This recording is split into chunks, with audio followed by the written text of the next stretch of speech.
Welcome back. Here with us on Times Now, and Prime Minister Narendra Modi is attending a Christmas program hosted by the Catholic Bishops Conference of India in New Delhi. Let's cut across. अपने हितों की चिंता की, लेकिन भारत ने परमार्थ भाव से अपने सामर्थ्य से भी आगे जाकर कितने ही देशों की मदद की। हमने दुनिया के 150 से ज्यादा देशों में दवाइयां पहुंचाई, कई देशों को वैक्सीन भेजी। इसका पूरी दुनिया पर एक बहुत सकारात्मक असर भी पड़ा। अभी हाल ही में मैं गयाना दौरे पर गया था, कल मैं कुवैत में था। वहां ज्यादातर लोग भारत की बहुत प्रशंसा कर रहे थे। भारत ने वैक्सीन देकर उनकी मदद की थी और वो इसका बहुत आभार जता रहे थे। भारत के लिए ऐसी भावना रखने वाला गयाना अकेला देश नहीं है। कई island Nations, Pacific Nations, Caribbean Nations Bharat की प्रशंसा करते हैं। भारत की ये भावना, मानवता के लिए हमारा ये समर्पण, ये ह्यूमन सेंट्रिक अप्रोच ही 21वीं सदी की दुनिया को नई ऊंचाई पर ले जाएगा। Friends, the teachings of Lord Christ celebrate love, harmony and brotherhood. It is important that we all work to make this spirit stronger. But it pains my heart when there are attempts to spread violence and cause disruption in society. Just a few days ago, we saw what happened at a Christmas market in Germany. During Easter in 2019, churches in Sri Lanka were attacked.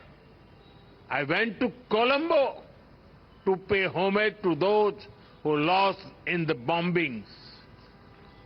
It is important to come together and fight such challenges.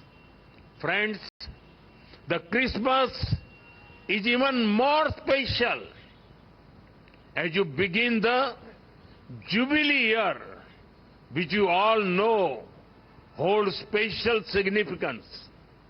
I wish all of you the very best for the various initiatives for the Jubilee year. This time, for the Jubilee year, you have picked a theme which revolves around hope. The Holy Bible sees hope as a source of strength and peace. It says, there is surely a future hope for you, and your hope will not be cut off. We are also guided by hope and positivity. Hope for humanity, hope for a better world, and a hope for peace, progress and prosperity. साथियों, बीते 10 साल में हमारे देश में 25 करोड़ लोगों ने गरीबी को परास्त किया है। ये इसलिए हुआ क्योंकि गरीबों में एक उम्मीद जगी कि हां, गरीबी से जंग जीती जा सकती है। बीते 10 साल में भारत 10वें नंबर की इकोनॉमी से 5वें नंबर की इकोनॉमी बन गया। ये इसलिए हुआ क्योंकि हमने खुद पर भरोसा किया, हमने उम्मीद नहीं हारी और इस लक्ष्य को प्राप्त करके दिखाया। भारत की 10 साल की विकास यात्रा ने हमें आने वाले साल और हमारे भविष्य के लिए नई होप दी है, ढेर सारी नई उम्मीदें दी है। 10 साल में हमारे यूथ को वो अपॉर्चुनिटीज मिली हैं जिनके कारण उनके लिए सफलता का नया रास्ता खुला है। स्टार्टअप से लेकर साइंस तक, स्पोर्ट्स से एंटरप्रेन्योरशिप तक, आत्मविश्वास से भरे हमारे नौजवान देश को प्रगति के नए रास्ते पर ले जा रहे हैं। हमारे नौजवानों ने हमें एक कॉन्फिडेंस दिया है, ये होप दी है कि विकसित भारत का सपना पूरा होकर रहेगा। बीते 10 सालों में देश की महिलाओं ने एम्पावरमेंट की नई गाथाएं लिखी है। एंटरप्रेन्योरशिप के से ड्रोन्स तक, एरोप्लेन उड़ाने से लेकर आर्म फोर्सेज की जिम्मेदारियां तक, ऐसा कोई क्षेत्र नहीं जहां महिलाओं ने अपना परचम न लहराया हो। दुनिया का कोई भी देश महिलाओं की तरक्की के बिना आगे नहीं बढ़ सकता। और इसलिए आज जब हमारी श्रम शक्ति में, लेबर फोर्स में, वर्किंग प्रोफेशनल्स में विमेन पार्टिसिपेशन बढ़ रहा है, तो इससे भी हमें हमारे भविष्य को लेकर बहुत उम्मीदें मिलती हैं, नई होप जगती है। बीते 10 सालों में देश बहुत सारे अनएक्सप्लोर्ड या अंडर एक्सप्लोर्ड सेक्टर में आगे बढ़ा है। मोबाइल मैन्युफैक्चरिंग हो या सेमीकंडक्टर मैन्युफैक्चरिंग हो, भारत तेजी से पूरे मैन्युफैक्चरिंग लैंडस्केप में अपनी जगह बना रहा है। चाहे टेक्नोलॉजी हो या फिनटेक हो, भारत न सिर्फ इनसे गरीब को नई शक्ति दे रहा है, बल्कि खुद को दुनिया के टेक हब के रूप में स्थापित भी कर रहा है। हमारा इंफ्रास्ट्रक्चर बिल्डिंग पेस भी अभूतपूर्व है।